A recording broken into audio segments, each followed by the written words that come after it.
एबे आसुन देखिबा बीजेडी रो press meet. प्रसिद्ध घोषयात्रा अनुष्ठित हब। प्रभु वर्तमान अणसर अलारनाथ पीठ रे दर्शन चली महाप्रभुंकर एवं सेतेबेले कहिथिले हमर जे आमे टोटाल जो मंदिर जगन्नाथ मंदिर परिचालना करने परिचालना कमिटी आउ 4 दिन पर घोषयात्रा किंतु 1 वर्ष भितर मंदिर परिचालना कमिटी गठन हो पारिला नहीं। ये बोध हुए ओडिशा इतिहास रे ये प्रथम थरक एमिति एक घटना महाप्रभु श्री जगन्नाथ परिचालना को नहीं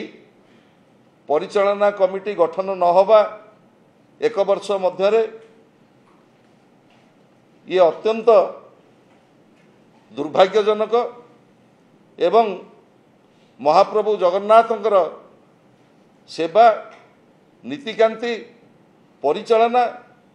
ये समस्त कथा को सुनियंत्रित करने जो परिचालना कमिटी स्वतंत्र भाव में अधिकृत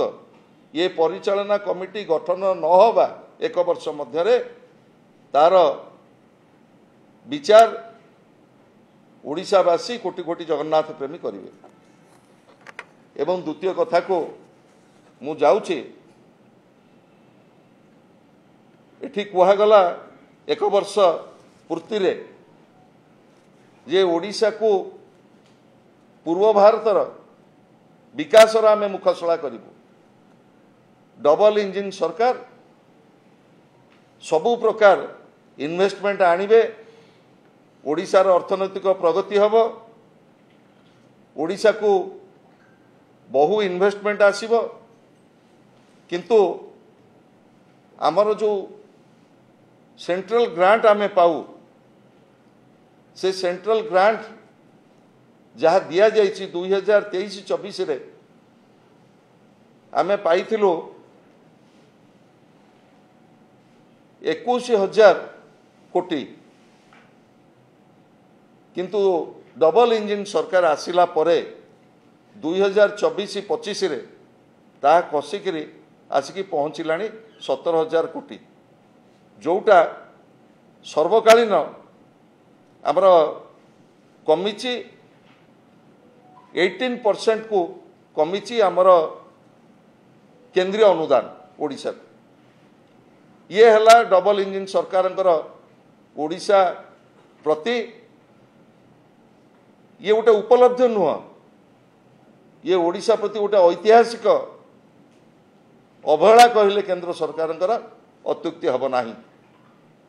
कारण आमे जेतेबेले नवीन पट्टनायक राज्यर दायित्व नहीं